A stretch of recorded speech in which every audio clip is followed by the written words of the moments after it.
Jungle Bob here. Do a little video today of just what's going on around the shop. It's Saturday morning. We got that zero turn engine swap done. I didn't really want to do a detailed video because it would have taken too long and I can't do it on my phone. But if you want to go check out a good video on how to swap engines, Double Wide 6 has a couple of them about what to look for when you're swapping an engine and how he did his, and I learned a great deal watching those two videos about doing it. I've swapped engines before, but there's a lot to consider, and you got to be careful when you're buying an engine, especially if you're buying them sight unseen, about what you're going to need to make it easier. So if you're interested, stay tuned. We'll get right into it.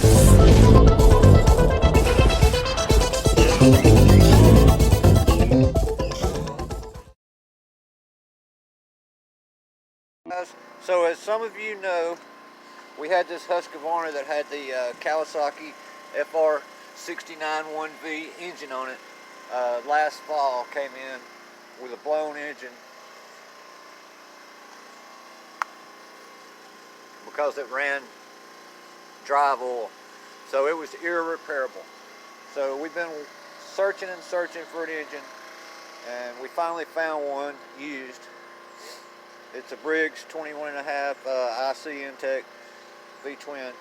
Now, the engine swap on this wasn't too bad. I think Husqvarna made this more with several different engines on it, a Kohler and a Briggs. So, fortunately, the wiring harnesses, they matched up pretty close. I didn't have to do any alteration there. The only thing is the safety switches. I couldn't get the safety switches with the levers part, so it'll crank without the brake, and on this model the brake is on this handle here. So, but it'll crank.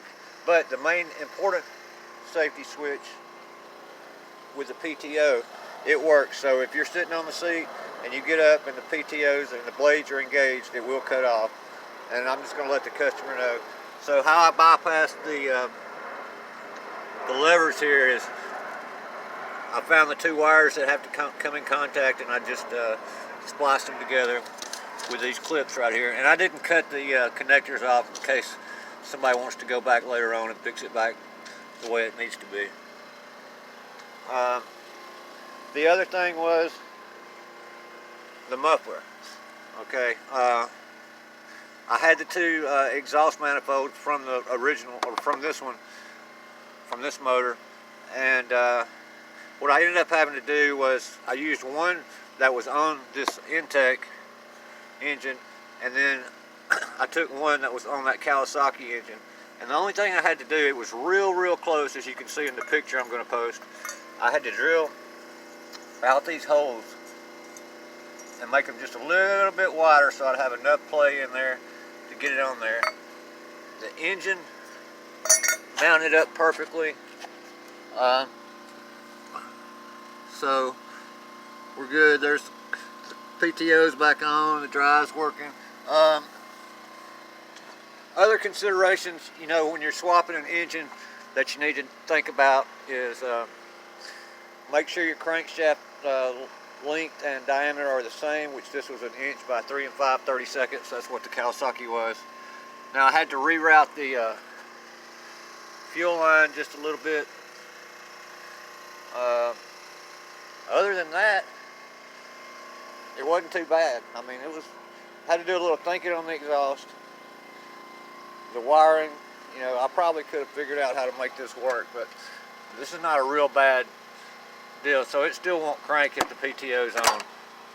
You know, you can't crank it with the PTO on. So got that part working, and we can choke it up.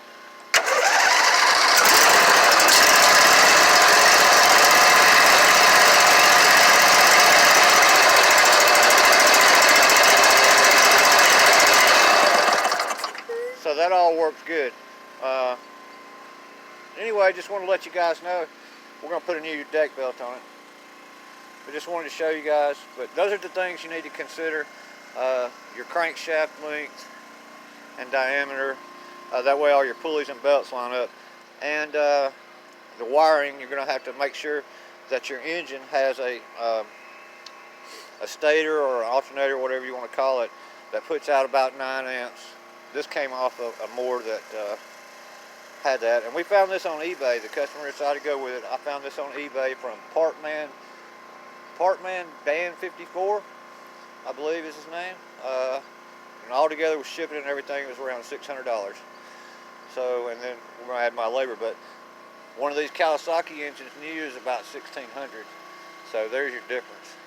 And anyway, those are some considerations. Oh, and the oil drain tube, I just transferred it over from the Kawasaki because it had that old crazy Briggs, you know, that stupid one that breaks all the time on there. I think I have that over here somewhere. And that's it. Other things going on at the shop yesterday, the snapper high vac, we've been waiting on that transmission. We got it installed and ready to go. I've got to get some gear oil for it this morning. I think the customer's going to come pick it up. But we got that all mounted back up.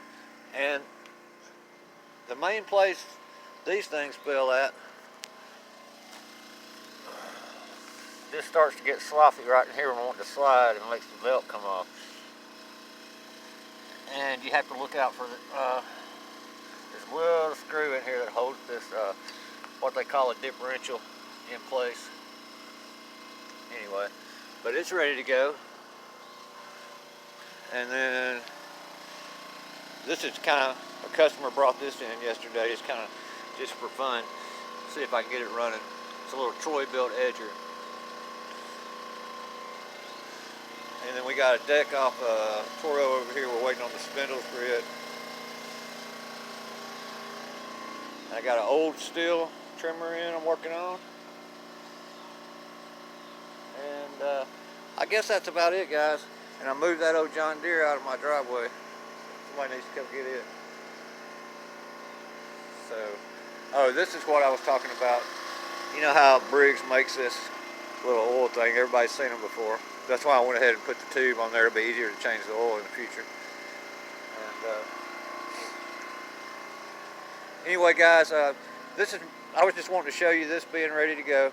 And I tell you, Double Wide 6 has an excellent video on engine swaps and what to look for when you're going to do an engine swap. He has a couple of videos on it, very good videos. So, and I did watch those. I even tried to get I checked with some of my friends, KBs, and see if he had a used engine. I couldn't just find one, so the customer finally decided to go with Briggs. And I'm happy with it. It came in good shape. I got it shipped UPS.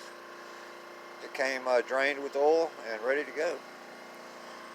Cranked up on the first try, you know, after I got gas flowing through it. But anyway, that's it. That's it.